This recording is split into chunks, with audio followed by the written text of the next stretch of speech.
Sri Kuberan TV நேயர்கள் அனைவருக்கும் எனது இனிய வணக்கம். நான் உங்கள் டிஜே சுந்தரபாண்டி, சிவகாசியிலிருந்து. உலகெங்கும் இருக்கும் நேயர்கள் அனைவருக்கும் எனது பணிவான வணக்கத்தை தெரிவித்துக் கொள்கிறேன். நான் உங்கள் டிஜே சுந்தரபாண்டி, சிவகாசியிலிருந்து. நேயர்களே, தற்போது நம்ம என்ன பார்க்க போகிறோம் அப்படின்னா, சித்திரை மாத பலன்களை பற்றி பார்க்க போகிறோம். இந்த சித்திரை மாதத்தில் மிகப்பெரிய சிறப்பான விஷயங்கள் இருக்குது, அதை பற்றி பார்க்க போகிறோம். சித்திரை மாதத்தில் என்னென்ன சிறப்பான விஷயங்கள் இருக்குது அப்படிங்கும்போது, மாதத்தில் தமிழ் மாதங்களில் முதன்மையான மாதம், முதல் மாதமாக கருதப்படுகின்ற மாதமே சித்திரை மாதம் தான்.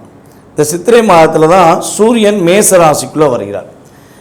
மேச ராசிக்குள்ளே சூரியன் என்று உள்ளே வருகிறாரோ அந்த மாதமே நம்மளுடைய தமிழ் புத்தாண்டாக கருதப்படுகிறது. தமிழர்கள், உலகெங்கும் இருக்கும் தமிழர்கள் அனைவருமே இந்த சித்திரை மாதத்தில் ரொம்ப ரொம்ப சந்தோஷமாக இருப்பாங்க. ஏன்னா தமிழர்களுடைய புத்தாண்டில் ஸோ அனைவருமே மகிழ்ச்சியாக கொண்டாடக்கூடிய ஒரு மாதமாக நம்ம கொண்டாடிக்கிட்டு இருக்கோம். ஸோ இப்படிப்பட்ட மாதத்தில் இன்னும் சிறப்பான விஷயங்கள்லாம் இருக்குது. அது என்னென்ன விஷயங்கள் இருக்குது அப்படின்னு சொல்லி பார்க்கும்போது, இந்த சித்திரை மாதத்தில் மதுரை மீனாட்சி அம்மன் திருக்கல்யாணம் நடைபெறுகிறது. மதுரை மீனாட்சி அம்மன் திருக்கல்யாணமே சித்திரை மாதத்தில் தான் நடைபெறுது. ஸோ யாருக்கெல்லாம் திருமணம் முடியவில்லை என்று அதிகமாக வருத்தப்படுகின்ற பெண்களாக இருக்கிறார்களோ, கிட்டத்தட்ட ஒரு 30 வயது கடந்துருச்சு, எனக்கு 35 வயது கடந்துருச்சு, ஸோ எனக்கு திருமணமே இன்னும் முடியலை, ஜாதக ரீதியாக நிறைய தோஷங்கள் இருக்குது, என்ன பண்ணனே தெரியல அப்படின்னு வருத்தப்படுகின்ற அத்தனை நபர்களுமே உறுதியாக மதுரை மீனாட்சி அம்மன் திருக்கல்யாணத்தை போய் பார்த்தீங்கன்னா 100% உங்களுடைய ஜாதகத்தில் எவ்வளோ பெரிய தோஷங்கள் இருந்தாலும் நீக்கி உங்களுக்கு திருமணத்தை நடத்தி வைக்க மதுரை மீனாட்சி அம்மன் ஆசீர்வாதம் கிடைக்கும். இது ஒரு மிகப்பெரிய முக்கியமான விஷயம். அதனால் மறக்காமல் போய் மதுரை மீனாட்சி அம்மன் திருக்கல்யாணத்தை பார்த்துருங்க. ஸோ இதில் இன்னொரு விஷயம் இருக்குது. கணவன் மனைவி ஒற்றுமை இல்லாமல் ஒரு பிரிவை சந்திக்கக்கூடிய நிலையில் சேரணும்னு ஆசைப்படுறவங்க கட்டாயமாக உறுதியாக மதுரை மீனாட்சி அம்மன் திருக்கல்யாணத்தில் போய் கலந்துக்கிட்டு அங்கே உள்ள ஆசீர்வாதத்தை பெற்றுட்டு வாங்க. உங்களுக்கு கணவன் மனைவி ஒற்றுமை ஏற்பட்டு குடும்பம் ஒரு மகிழ்ச்சியான சூழ்நிலையை நோக்கி பயணிக்க வாய்ப்புகள் உள்ளது.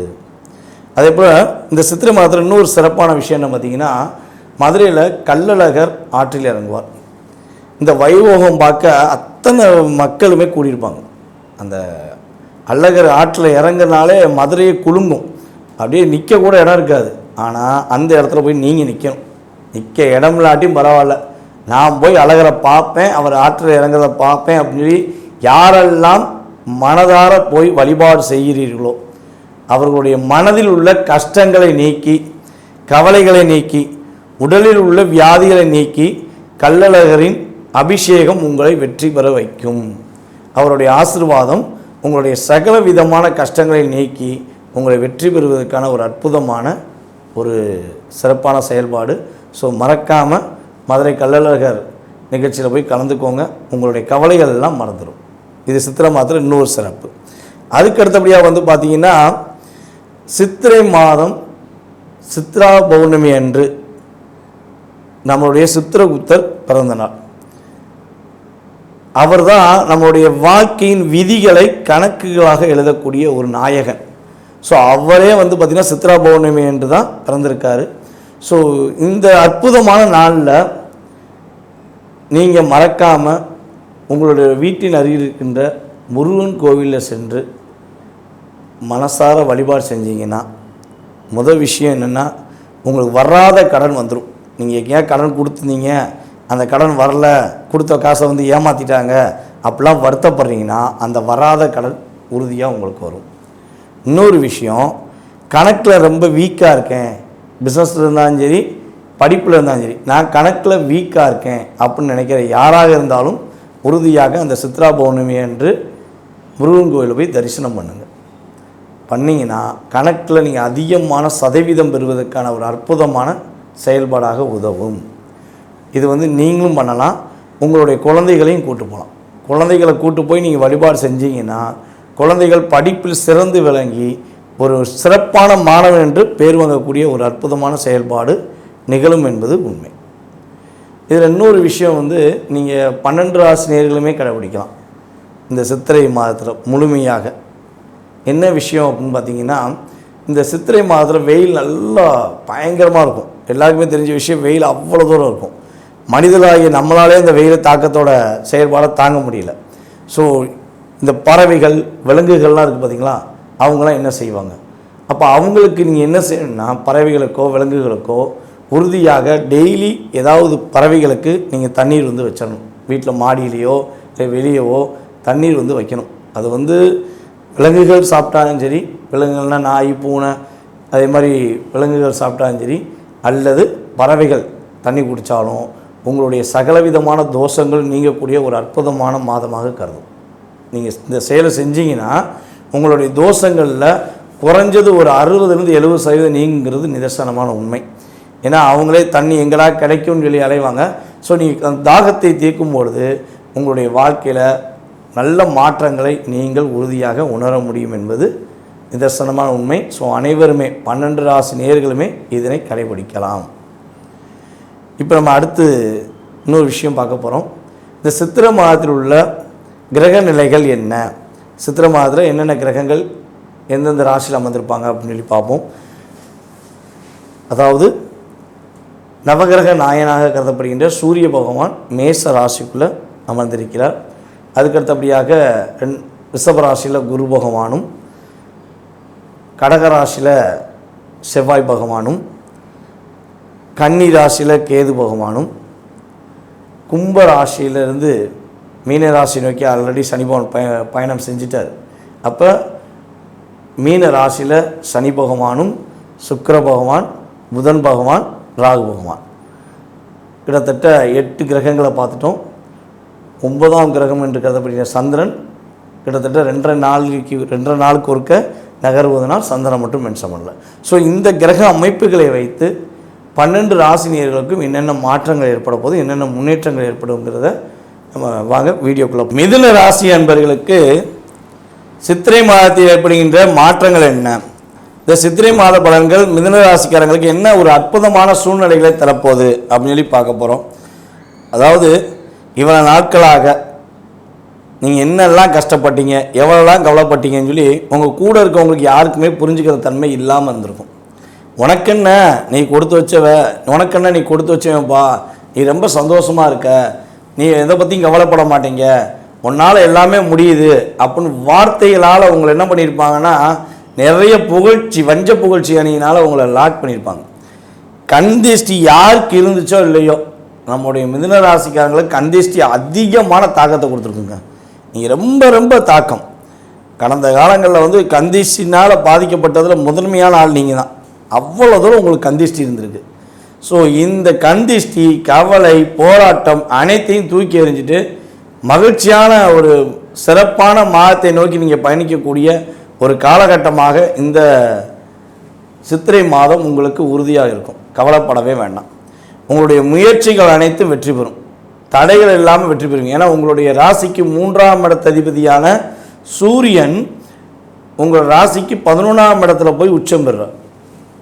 அப்போ சூரியன் 11ல் உச்சம் பெறும்போது அனைத்து விதமான தடைகளையும் தகர்த்தெறிந்து வெற்றி பெறக்கூடிய செயல்பாடு கிரகங்கள், உங்களுடைய கிரகங்களே உங்களுக்கு முழுமையாக சப்போர்ட் பண்ண போகுது. அப்புறம் என்ன கவலைப்படுறீங்க? நீங்கள் கவலையே பட தேவையில்லை. முதல் விஷயம், உங்களுடைய தன்னம்பிக்கை, தைரியம், வீரியம் அனைத்தும் வெற்றி பெறுவதற்கான ஒரு அற்புதமான சூழ்நிலை கிரகங்கள் கொடுக்கின்றன. ரெண்டாவது வந்து பார்த்திங்கன்னா, புதிய ஒரு உறவுகள் மூலமாக உங்களுக்கு ஒரு முன்னேற்றம் கிடைக்கும். ஒரு அன்பான நபர்கள் யாராவது வந்து உங்களை பார்க்கக்கூடும். புதிய நபர்கள், நம்ம சொல்கிறது யார்? புதிய உறவுகள், புதிய நண்பர்கள், புதிய காதல், இந்த விஷயங்களில் ஏதாவது ஒரு மாற்றங்கள் உண்டு. இவனால் பழைய அரைச்சமாகவே அரைச்சிக்கிட்டு இருந்த வாழ்க்கை போர் அடித்து போச்சு, கஷ்டமாக இருக்குது. நானும் என் நண்பனை ஃபுல்லாக நம்பி ஏமாந்துட்டேன். என்னோடய வீட்டில் எனக்கு ஒரு நிம்மதியே இல்லை. இப்படிலாம் நீங்கள் வருத்தப்பட்டு இருந்தீங்கன்னா புதிய அன்பான ஒரு உறவு உங்களுக்கு ஆதரவு கொடுக்கும். அந்த உறவை நீங்கள் தவறான வழியில் பயன்படுத்திடக்கூடாது. அது பெண்ணாக இருந்தாலும் சரி, ஆணாக இருந்தாலும் சரி, தவறான வழியில் பயன்படுத்தாமல் அவங்க கூறுற அறிவுரைகள், அவங்களுடைய செயல்பாடுகளில் உள்ள ப்ளஸ் என்ன, அவங்க உங்களுடைய வாழ்க்கையில் அடுத்த கட்ட நகர்வை நீங்கள் நோக்கி பயணிப்பதற்கு என்ன உதவி செய்கிறாங்க, அதை நீங்கள் முழுமையாக புரிஞ்சுக்கிட்டு நடந்தீங்கன்னா உறுதியாக இந்த மாதம் உங்களுக்கு மகிழ்ச்சிகளை கொடுக்கக்கூடிய மாதமாக இருக்கும். பொருளாதார ரீதியான விஷயங்களில் ஒரு முன்னேற்றம் கிடைக்கும்.